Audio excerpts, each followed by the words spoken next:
Assalamualaikum warahmatullahi wabarakatuh. Selamat berjumpa dengan tutorial kimia bersama urip.info. Kita lanjutkan pembahasan penyetaraan reaksi redoks dengan metode setengah reaksi untuk reaksi yang berlangsung dalam suasana basah. Reaksi yang kita setarakan, H2O direaksikan dengan P4 dan KOH menghasilkan KH2PO2 dan pH3.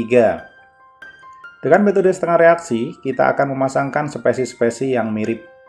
Kecuali untuk O dan H kita bisa abaikan lebih dahulu. Jadi H2O ini tidak dipasangkan. Langsung saja ke P4. P4 kita pasangkan, spesies di ruas sebelah kanan yang mengandung P itu ada 2. Kita ambil salah satu saja dulu, karena ini reaksinya sepertinya reaksi disproporsionasi. Satu zat yang bisa mengalami reaksi reduksi dan oksidasi. Kita belum tahu yang mana yang merupakan reaksi reduksi dan mana yang merupakan reaksi oksidasi. Nanti akan kita ketahui setelah proses penyetaraan muatan. Jadi ini kita pasangkan dulu KH2PO2. Kemudian kita pastikan unsur selain O dan H harus ada di kedua ruas. Oleh karena itu, di ruas kanan ini ada K, maka di ruas sebelah kiri juga harus ada K. K itu ada di dalam KOH, oleh karena itu yang ini kita tambahkan KOH, sehingga unsur selain O dan H sudah tersedia. Kemudian reaksi yang kedua, tidak ada yang lain karena H2O bisa kita abaikan, maka P4 ini akan berpasangan dengan pH3. Jadi reaksinya ada 2 kali yang melibatkan P4. Sini kita tuliskan lagi, P4 kita pasangkan dengan di ruas sebelah kanan pH3. Karena mensyaratkan hanya pasangan unsur selain O dan H, maka sekarang kita setarakan dulu jumlah unsur selain O dan H. Setengah reaksi pertama P4. Jumlahnya 4P, sementara di kanan ada 1, maka ini kita kalikan 4. Dan K akan menyesuaikan, di sini akan jumlahnya 4. Kemudian reaksi kedua, P4 berpasangan dengan pH3. P di dalam pH3 jumlahnya 1, maka ini kita kalikan 4. Sekarang unsur selain O dan H sudah setara. Tahap berikutnya menyetarakan jumlah oksigen. Oksigen di ruas kiri harus sama dengan oksigen di ruas kanan. Itu kalau ada. Kalau tidak ada berarti kita langsung menyetarakan jumlah H.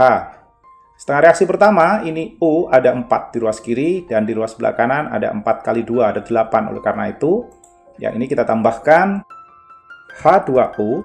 Karena kita perlu O sebanyak 4, maka ini kita kalikan 4. Sehingga oksigennya sama-sama 8.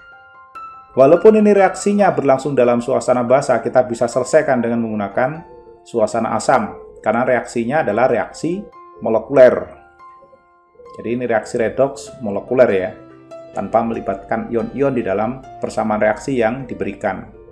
Oke, selanjutnya kita setarakan jumlah hidrogen. Jumlah hidrogen ruas kiri kalau kita hitung, di sini ada 4 ditambah 8, ada 12. Sementara di ruas kanan ada 8. Maka yang di ruas kanan perlu kita tambahkan 4H+. Karena reaksinya molekuler, maka penambahan 4H+ biasanya akan diikuti dengan penambahan 4 elektron sehingga muatannya sama-sama netral. Sudah setara semuanya. Berikutnya adalah menyetarakan jumlah hidrogen untuk reaksi yang kedua ini. Karena oksigen tidak ada, langsung kita setarakan hidrogen. Hidrogen di ruas kanan ada 12, di ruas kiri tidak ada, maka kita tambahkan 12H+, dan diikuti dengan menambahkan 12 elektron. Jumlah unsur sudah setara, jumlah muatan setara, sama-sama netral. Sekarang kita lihat, ternyata elektron yang dilepaskan sebanyak 4 dan yang diterima sebanyak 12. Jadi reaksi yang pertama ini adalah reaksi oksidasi, sedangkan reaksi yang kedua adalah reaksi reduksi. Kita samakan dulu ini dengan cara mengalihkan 3, sehingga elektron yang dilepaskan ini sama dengan 12. Semua spesies di bagian ini kita kalikan 3. Langsung kita kalikan 3 di sini. Sekarang jumlah elektron yang dilepas dan yang diterima sudah setara.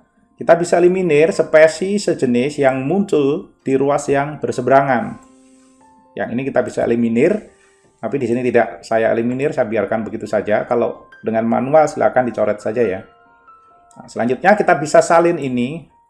Kita gabungkan, kita kumpulkan spesies di ruas kiri dengan di ruas kiri, ruas kanan dengan ruas kanan.